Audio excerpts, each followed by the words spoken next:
Hello dear, welcome करता हूं nursing ज्ञान के ऑफिशियल चैनल पर। आप लोग को स्वागत करता हूं। आप सभी के लिए कुछ कहिए तो एक अच्छा वीडियो है। बहुत लोग ये कहते हैं कि मैं पढ़ता तो हूं लेकिन वो याद नहीं रह पाता है, मैं पढ़ता तो हूं लेकिन वह लंबे समय तक दिमाग में नहीं रह पाता है। तो आज की इस वीडियो में हम बताएंगे कि आखिर रीज़न क्या होता है कि आप जो भी पढ़ते हैं वह दिमाग में ज़्यादा दिन तक नहीं रह पाता है या नहीं याद हो पाता है। आखिर आप इसको कैसे ठीक कर सकते हैं। तो मेरा नाम है राहुल और आप लोग देख रहे हैं नर्सिंग ज्ञान। अगर आप लोग फर्स्ट टाइम या नए अभी तक सब्सक्राइब नहीं किए हैं तो सब्सक्राइब कर लीजिए। अच्छे video, helpful video, information video के लिए तमाम नर्सिंग एग्ज़ाम के लिए किसी भी स्टेट से है। तो चलिए करते हैं शुरू।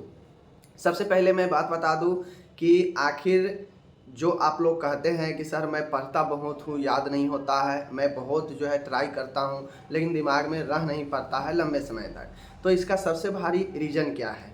अब आप लोग बताइए, आप लोग एनालाइज कीजिए माइंड में कि ऐसा क्यों होता है। ऐसा तभी होता है जब आप एक नए क्लास में नए अगले ईयर में जाते हैं। अगर आप लोग एनालिसिस कीजिए कि पिछले ईयर में शुरू में भी आपको ऐसे ही दिक्कत था, शुरू में ऐसे ही दिक्कत था, लेकिन जब आप अपने नेक्स्ट क्लास में जाते हैं तो आपको पिछले वाला जो चीज़ें पढ़े हैं वह याद रहता है, वह लंबे समय तक याद रहता है। बहुत सारे वर्ड आपके दिमाग में बैठ गया रहता है जो कभी भी पूछेगा तो आप बता देंगे। ऐसा क्यों होता है?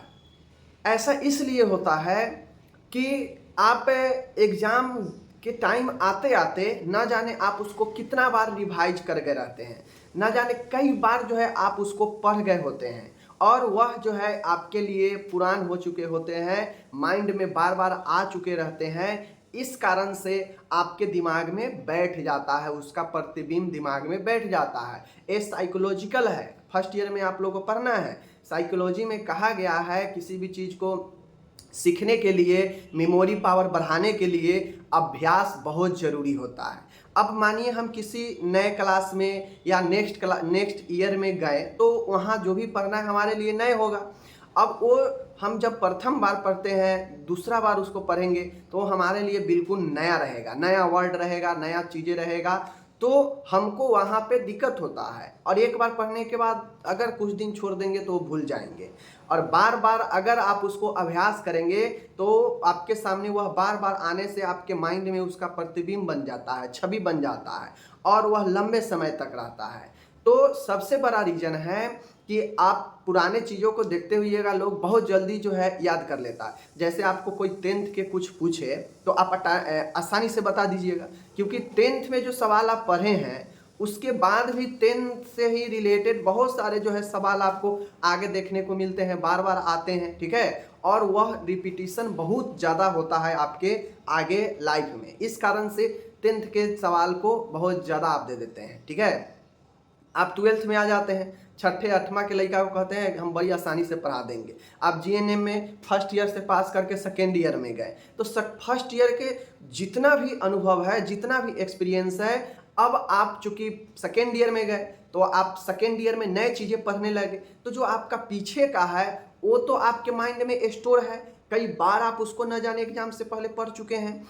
तो उस कारण से अगर आपसे कोई फर्स्ट ईयर के पूछे तो आप धड़ाक दिगर बता दोगे, लेकिन वहीं सेकेंड ईयर में आप हैं और सेकेंड ईयर के कुछ चीज़ें पूछे तो फंसने लगिएगा। क्यों? क्योंकि उसमें बहुत बार रिपीटिशन आपके नहीं हुए हैं, रिवीजन नहीं है, एक दो बार पढ़े हैं और वही मात्र जो है आपके लिए है।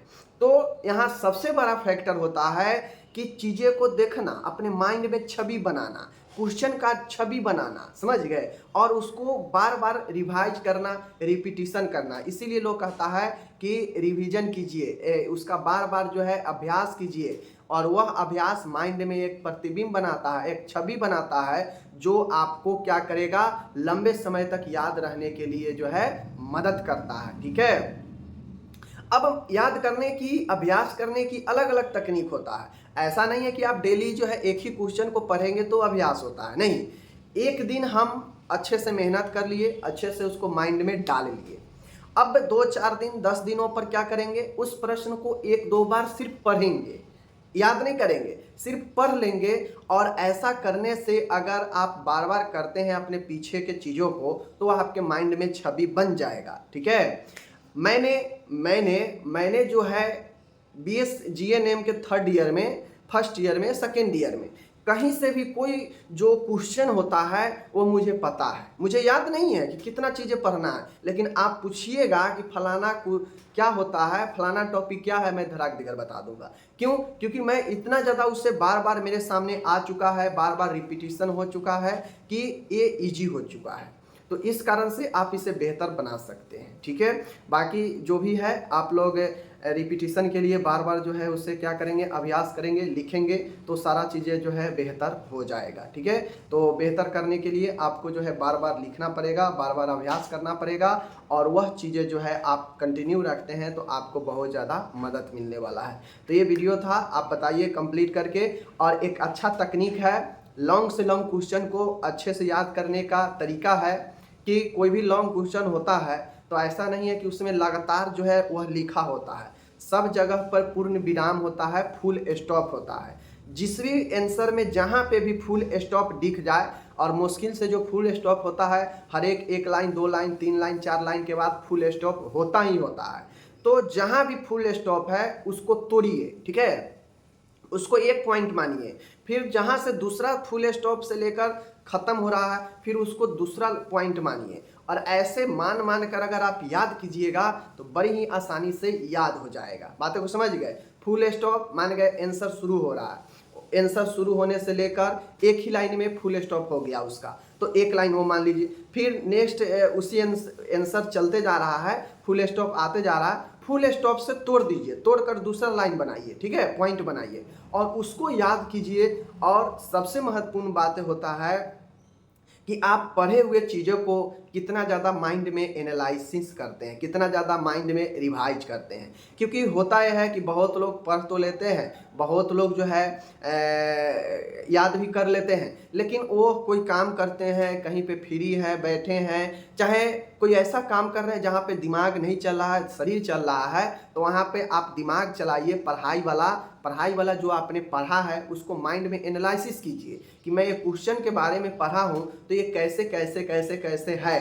और अगर आपको माइंड में भूल गए, कन्फ्यूजन हो गया, तो तुरंत काम खत्म करने के बाद आप देख लीजिए कि आप कहाँ पर भूले हैं।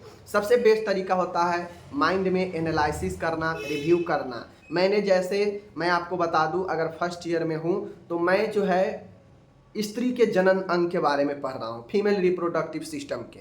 अब मैं फीमेल रिप्रोडक्टिव सिस्टम होता क्या है, कितने टोटल अंग होते हैं, फलाना अंग क्या होता है, चिलाना अंग क्या होता है, माइंड में हम इसको एनालिसिस कर लिए। अब हम इसमें से मान गए ओवरी के बारे में भूल रहे हैं कि ओवरी का क्या फंक्शन है, ओवरी का क्या स्ट्रक्चर है, क्या काम है। ठीक है ना, तो ओवरी के बारे में अगर हम भूल रहे हैं तो तुरंत काम खत्म करके ओवरी के बारे में देख लेंगे, बस बात हो जाएगा मेरा एकदम क्लियर, और ऐसे में याद होता है। तो जो चीज़ें पढ़े हैं उसको माइंड में एनालिसिस करते रहना बहुत ज़रूरी होता है, वरना चाहे सोते समय कीजिए, चाहे आप कोई काम करते समय या आराम के समय, एनालिसिस माइंड में रिव्यू करना बहुत ज़रूरी होता है चीज़ें को।